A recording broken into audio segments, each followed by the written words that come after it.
दूसरे की जमीन दिखा करके ठग लिए 1.95 करोड़ रुपए, 1 करोड़ 95 लाख रुपए। पुलिस ने जब वेश बदलकर उनका पीछा किया तो उस गिरोह को पकड़ लिया। आपकी जमीन है, आप जमीन लेना चाहते हैं, आप कोई भी प्रॉपर्टी इन्वेस्ट करना चाहते हैं तो सावधान हो जाइए। और अगर अब तक ये वीडियो नहीं शेयर किया है तो तुरंत वीडियो शेयर कर दें, क्योंकि ये आज सीकर की एक ऐसी घटना आपको बता रहे हैं कि सीकर के अंदर एक पार्टी आती है जिसको किसी और की ज़मीन बता दी जाती है, और ज़मीन बताने के बाद में उससे पैसे ले लिए जाते हैं, रजिस्ट्री नहीं करवाते हैं और वो भाग जाते हैं। ऐसे न जाने कितने केस उन्होंने किए होंगे। इसलिए आज की जो ये खबर है वो आपको और हमको दिल लगा करके सुनना चाहिए, देखना चाहिए और जितना हो सके उतना इसको ज़बरदस्त तरीके से शेयर करना चाहिए। नमस्कार, आप सभी का स्वागत है। सीकर की एक ऐसी घटना के पास आपको लिए चलता हूँ, जो एक फ़िल्म आई थी जिसका नाम था बंटी और बबली। बंटी और बबली में जिस प्रकार से हेरा-फेरी, जिस प्रकार से ठगी की जाती है, आपने अच्छे से उस फ़िल्म के मोमेंट याद होंगे। उसकी तर्ज पर यहाँ पर कहते हैं कि बॉलीवुड फ़िल्म बनाता है, लेकिन उस फ़िल्म में कुछ ऐसी कमियाँ होती हैं जो समाज को दिशा देता है, इसके साथ-साथ समाज उससे कुछ चीज़ें गलत भी सीखता है। आज आपको बंटी और बबली के वो डिस्प्ले पॉइंट बताएँगे जो कुपोषित समाज का जीता जागता आईना है। यहाँ पर आपको बता दें कि कैलाश चंद्र तिवारी, जिसका नाम है कैलाश चंद्र तिवारी, और इनकी पत्नी ममता देवी। इनकी ज़िंदगी कुछ इस प्रकार थी कि इनको बहुत जल्दी में, बहुत शॉर्टकट में पैसा कमाना था। सूत्रों से जो ज्ञात हुआ है वो ये है कि इन दोनों ने एक दिन अपने आवास पे एक मीटिंग की कि किस प्रकार से ठगा जाए, किस प्रकार से ऐसा सुख, चैन, आराम पाया जाए, जिस सुख चैन की समीक्षा लोग करते हैं लेकिन उन्हें मिलता नहीं। कैलाश चंद्र तिवारी अपनी पत्नी ममता से कहते हैं कि हम एक ऐसा आइडिया लाते हैं जो आइडिया बेहद खतरनाक होगा, लेकिन उसके लिए हमें 3 अन्य लोगों की सहायता चाहिए। जब इस पर डिस्कस होता है तब वो 3 अन्य लोग शहादत अली, इमरान और इजाजुद्दीन, ये 3 लोग उनके सबसे भरोसेमंद, सबसे विश्वास पात्र मिलते हैं। अब इन पांचों की एक मीटिंग होती है। पुलिस अभी इस इन्वेस्टिगेशन में है कि आज से पहले इन दोनों ने कितने लोगों को ठगा है। कैलाश चंद्र और ममता देवी एक ऐसी पार्टी से मिलते हैं, शिकायतकर्ता मोहम्मद सलीम इनके संपर्क में आते हैं। संपर्क में आने के बाद में इनको कहते हैं कि आपको प्रॉपर्टी लेनी है, ज़मीन लेनी है, चलिए हम बताते हैं आपको। दरअसल जब कोई ज़मीन लेते हैं तो हमें किसी न किसी मीडिएटर की आवश्यकता होती है, जिसे आसान भाषा में दलाल कहा जाता है। जब कैलाश चंद्र के और ममता देवी के संपर्क में आता है तो कैलाश चंद्र उसे ये कहते हैं कि तुम्हें ज़मीन बहुत सुंदर मिल जाएगी, बहुत अच्छी मिल जाएगी। इसकी कीमत ये है, इतना पानी लगता है, ये इतनी रोड टच है। ममता देवी भी उसके साथ होती हैं और शिकायत करता होता है, वो उसके साथ उसकी बातों में आ जाता है। बात होती है ज़मीन देखने की कि भई हम ज़मीन देखने के बिना कोई काम नहीं करेंगे। सबसे पहले हम उस प्रॉपर्टी को देखेंगे, सबसे पहले हम उस ज़मीन को देखेंगे जिस ज़मीन की आप बात कर रहे हैं।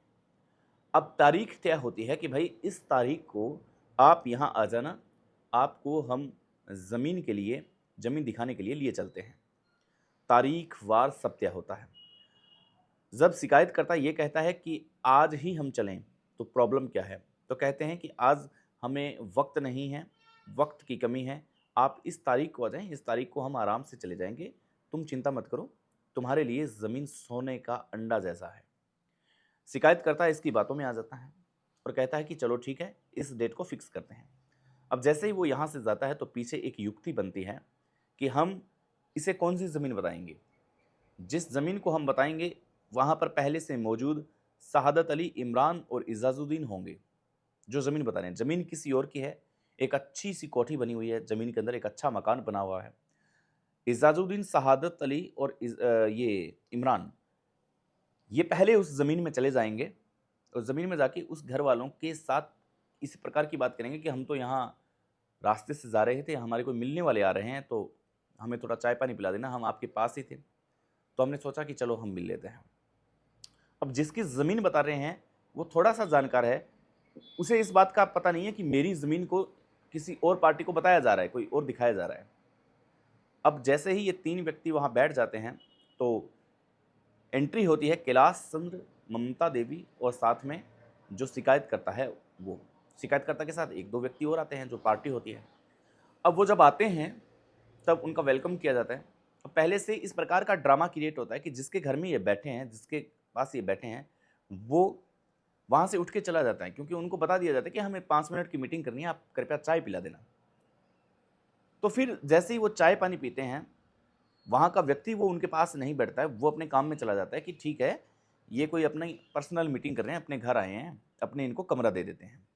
जैसे ही रूम से बाहर निकलते हैं तो ज़मीन के चारों कोनों देखने होते हैं। वहाँ पे इज़ाज़ुद्दीन है जो उस मकान मालिक के पास जाता है जिसकी ज़मीन होती है और कहते हैं कि ये पार्टी है और यहाँ पे इनको ज़मीन लेनी है, तो ये इस प्रकार की ज़मीन देख रहे हैं, तो आप वाली ज़मीन इन्हें काफ़ी पसंद आई है, तो आप आओ ना साथ में, थोड़ा इनको ज़मीन बता दो, घुमा दो थोड़ा।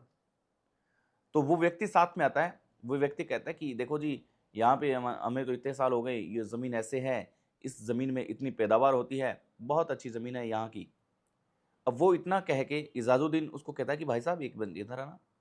अब इज़ाज़ुद्दीन के साथ भाई साहब चले जाते हैं। पीछे से उसको अलग ज़मीन बता दी जाती है और कहते हैं कि हाँ, उसे भी विश्वास हो जाता है कि भई जो व्यक्ति रह रहा है वो इंटरेस्टेड है देने में, उन्हें कोई आपत्ति नहीं है।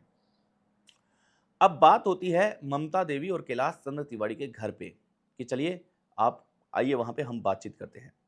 तब कहते हैं कि हाफ़ पैसे हैं जो आप पहले दे दें और हाफ़ कल या परसों रजिस्ट्री होगी, तब आप बाद में दे देना। तो तुरंत शिकायत करता है, वो 1 करोड़ रुपए थमा देते हैं कि ये 1 करोड़ रुपए कल हो जाएगा। क्योंकि उसे इतना विश्वास हो चुका था, झांसे में ले लिया था और इसीलिए ममता देवी का सहारा भी लेता था, कोई लेडीज़ भी साथ में है।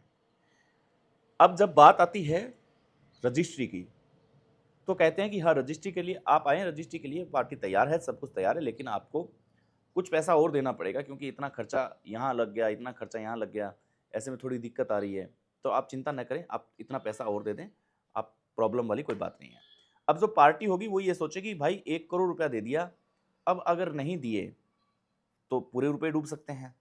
वो डरते हुए 85 लाख रुपए और दे देता है। सौदा तय कितने में होता है? 2 करोड़ से ऊपर, लेकिन 85 लाख और देता है। लेकिन 85 लाख रुपए जब लेते हैं, तब उसकी पत्नी कहती है कि भाई साहब 10 लाख रुपए और दो।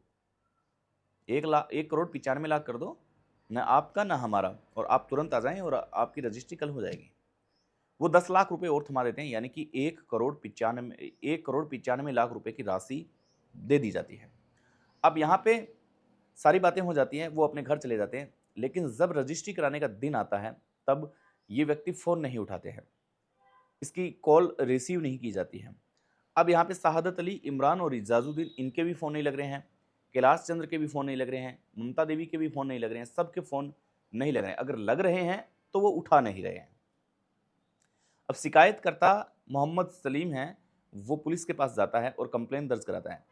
जब पुलिस सुनती है कि 1 करोड़ 95 लाख रुपए ठग लिए हैं, ऐसे में पुलिस इनकी कॉल ट्रेस करती है, पता लगाती है कि ये क्या कर रहे हैं, कहाँ कर रहे हैं, लोकेशन निकालती है, तब पता चलता है। पुलिस तुरंत एक्शन में आती है और शहादत अली, इमरान और इजाज़ुद्दीन, इनको सवाई माधोपुर में ट्रेन से पकड़ा जाता है। ये ट्रेन के अंदर सफ़र कर रहे हैं। इनका विचार था कि इतने रुपए आ चुके हैं, अब रुपए लेकर के हमने पार बोलते हैं। मामला जैसे ठंडा होगा, इसके बाद हम वापस यहाँ आ जाएँगे, फिर किसी और को उल्लू बनाएँगे, किसी और से रुपए ठगेंगे, लेकिन अभी तो ज़िंदगी है, वो बड़े आराम से निकलेगी। तो ये सवाई माधोपुर की उस ट्रेन में पकड़े जाते हैं, जिस ट्रेन के अंदर इन्हें भागने का पूरा-पूरा प्लान था। वहाँ से इनको गिरफ्त करके वापस लाया जाता है।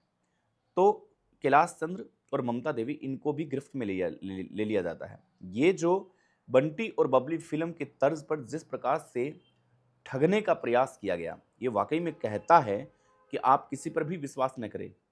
अगर कोई ज़मीन ले रहे हैं, अगर कोई पैसा इन्वेस्ट कर रहे हैं, तो बिना कागज़ कार्रवाई के आप किसी को पैसा नहीं दें। क्योंकि आजकल का समाज बॉलीवुड की उन पिक्चरों को अपना मोटिवेशनल बनाता है, जिन फ़िल्मों में डकैती, चोर, लूट-पाट ऐसी फ़िल्में हों, ठगने जैसी फ़िल्में हों।